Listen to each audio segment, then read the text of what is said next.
Esok Kunafa Aiwan last dekat Maidin MITC. Nak jumpa saya akan berada di sana besok. Wih, aku lupa nak review aku makan madu 3 tu. Kau tengok. Tu nak habis lah. Bungok lah aku tu. Tapi tak apalah. Buat je lah. Ni semalam aku beli, lepas tu aku panaskan. Aish. Tengok, dia masih crunchy tu.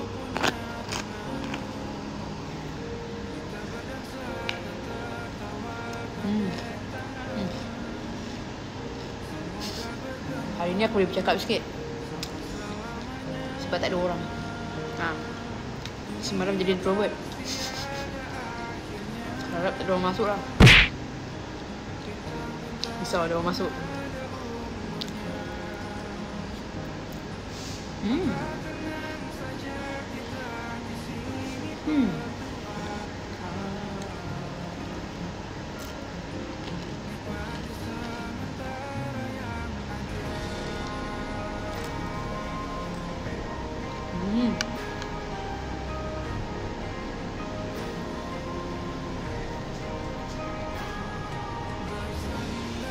Lambatnya nak habis.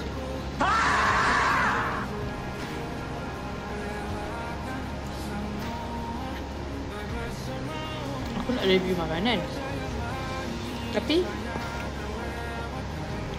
tak tahu nak cakap apa. Apa yang aku boleh cakap? Sedap.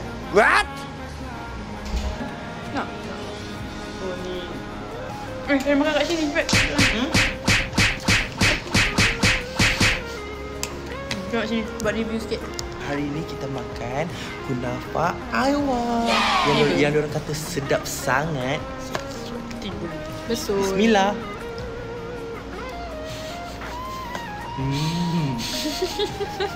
Tak boleh try. Betul.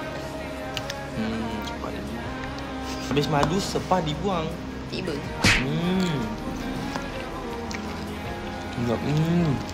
Nanti esok Kunafa Aiwan last dekat Maidin MITC. Apa? Kena datang cepat hari ni dengan besok. Esok dah last day. Lepas tu diorang dah gerak ke negeri lain. Terus siapa nak jumpa saya akan berada di sana besok. Dan hari ni saya tak ada dekat sana. Kau siapa? Kau banyak ada menjual pun. Kita esok kita orang pergi lagi. Tengoklah. Kalau tiba-tiba rasa nak beli lagi, kita orang akan beli lagi lah Kunafa. Tapi tak tahu flavor apa. Betul tak? Rasanya nak beli madu lagi. Bye.